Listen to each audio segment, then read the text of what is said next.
Pero vayamos paso a paso. Y el primer paso que hay que dar es comprender qué es lo que Leger quería decir con aquello de que Verdun era la Academia del Cubismo. No va a ser el paso más difícil, pero con él vamos a entrar en un terreno tan fangoso y tan resbaladizo como el de las trincheras de aquella enorme guerra. Verdun, Academia del Cubismo, puede entenderse de dos maneras que se desprenden de la palabra academia: institución de enseñanza del arte y conjunto definitivo de reglas para su práctica, sin las cuales malamente podría enseñarse, claro está. La primera de esas dos maneras, y tal vez la más imponente, podría formularse así: el que quiera aprender cubismo, que venga a Verdun. Y obviamente también el que quiera saber en qué consiste el cubismo, aunque no vayáis a creer que consistiera en mucho más, pues aparte del aprendizaje del dolor, que el soldado hubiera preferido ahorrarse y no le habría servido de mucho, en las guerras no se aprende realmente nada más que a preparar mejor la siguiente. Quiero decir con ello que el cubismo fue lo único, me pregunto, que el cubismo fue lo único bueno que alguien podría haber aprendido en Verdun. Pues según se mire. Quiero decir que solo en el caso de que el cubismo haya sido en efecto algo bueno. Porque vamos a ver, si convenimos con Leger en que Verdun era el lugar donde cabía aprender cubismo, y Verdun, que sepamos, fue el lugar donde con mayor violencia se desencadenaron los enormes poderes destructivos de los ejércitos en lucha, y muy en concreto de su artillería pesada, que por primera vez en la historia de la guerra desfiguró completamente el campo mismo de batalla, ¿qué podría haber ocurrido allí para poner en claro el enigma del cubismo que no fuera lo único que verdaderamente parece haber ocurrido? Una destrucción tan completa que el campo de batalla quedó reducido a una especie de tabula rasa, o por decirlo con Leger, una abstracción más pura que la propia pintura cubista.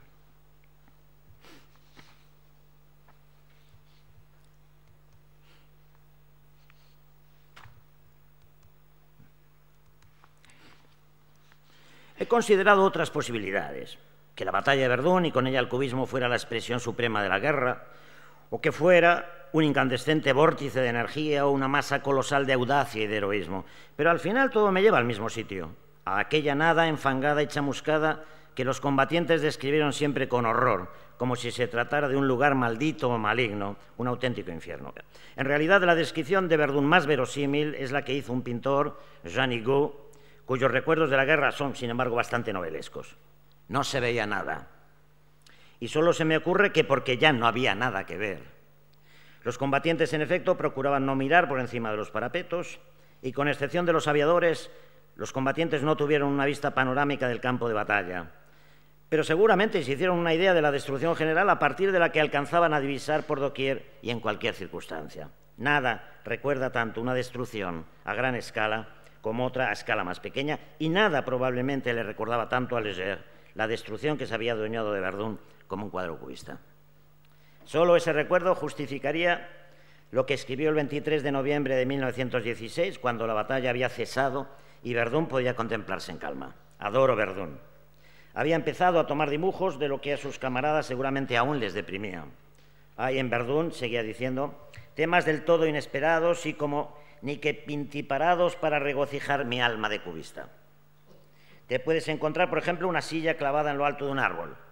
La gente presuntamente sensata te tratará de loco si les presentas un cuadro compuesto así. Y, sin embargo, basta con copiar. Verdun autoriza todas las fantasías pictóricas. El pasaje no tiene desperdicio. Pero antes de seguir por ahí, dejadme que os declare la otra manera prometida de entender eso de que Verdun era la Academia del Cubismo.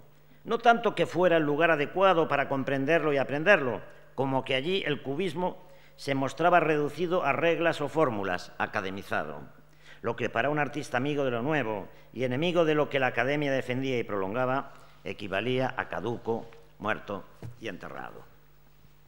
No son dos maneras tan diferentes, pues en ambas se habla de la destrucción de algo, sea Verdun o el cubismo. Así que se me ocurre una tercera manera intermedia de entenderlo, y es que el cubismo habría terminado, como efectivamente reconoce la mayoría de sus historiadores, en el momento mismo en que la batalla de Verdun había puesto en evidencia que solo era a su vez la viva imagen de la destrucción.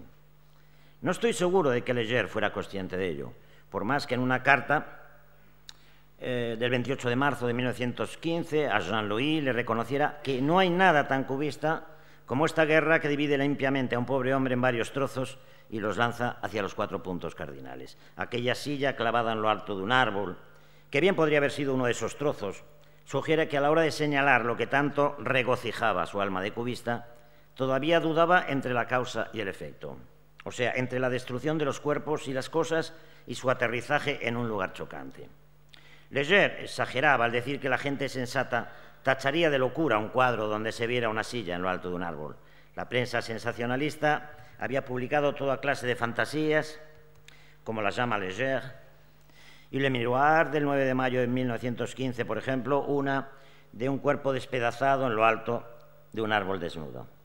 Queriéndole desvelar a su amigo Pugón los secretos de su alma de cubista en primera línea, Leger ha ido a caer en las fantasías de la gente de la retaguardia, unas veces macabras, como que a falta de tablones para techar los refugios se empleaban piernas de alemanes muertos, y otras simplemente bizarras, como precisamente la de la silla, que anuncia el mundo al revés, que tanto iba a complacer a los surrealistas y al fin lograría chocar a la gente sensata.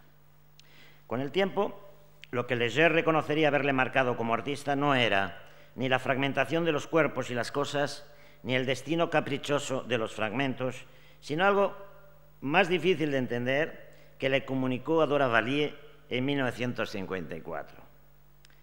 Le decía, las culatas de los cañones, eso es lo que él recordaba, lo que había dejado huella en él, las culatas de los cañones, el sol que les pegaba encima, la crudeza del objeto en sí, ahí es donde yo me he formado. No sé, ¿nos recuerda un cuadro de Giorgio de Chirico esta descripción? En 1954 ya hacía mucho que Leger había dejado de ser cubista y posaba incluso de realista, pero el hecho de que en ese recuerdo la sensación de calor sea más fuerte que cualquier otra de orden visual y que al final se imponga una cualidad que no es del todo sensorial, esa misteriosa crudeza del objeto en sí, que denota una especie de abstracta hiperobjetividad o superrealidad que iban a reclamar tanto Franz Rouault como los surrealistas, me lleva a pensar que no fueron los sentidos de Leger, sino su alma, lo más afectado por la guerra, dándole en ello la razón a Cru cuando asegura, literalmente, que las impresiones psíquicas causadas por ella en los combatientes fueron infinitamente mayores que las impresiones sensoriales. Esa guerra habría sido, pues, algo así como un estado del alma, o como iba a decir el antiguo enfermero André Breton, primero del dadaísmo y luego del surrealismo, un estado del espíritu. Tanto el uno como el otro, tanto el dadaísmo como el surrealismo, fueron hijos directos de la guerra de 1914. El uno todavía enfadadísimo con ella, y el otro ya más apaciguado, o exactamente resignado a la desaparición del mundo físico, del mundo que nos llega a través de los sentidos. Porque la insistente y sin duda exitosa exploración del mundo psíquico por parte de los surrealistas solo puede explicarse, efectivamente, por la desaparición del mundo que conocemos a través de los sentidos corporales. En su libro sobre el silencio de los pintores, libro clásico sobre este tema, Philippe Daguin ha considerado dos aspectos distintos y en cierto sentido contrarios de las dificultades que los pintores encontraron para hacer algo que no decepcionara a los combatientes. Por una parte, la invisibilidad del combate en la guerra moderna y por otra, la naturaleza misma de las fuerzas en juego, como son sobre todo las explosiones.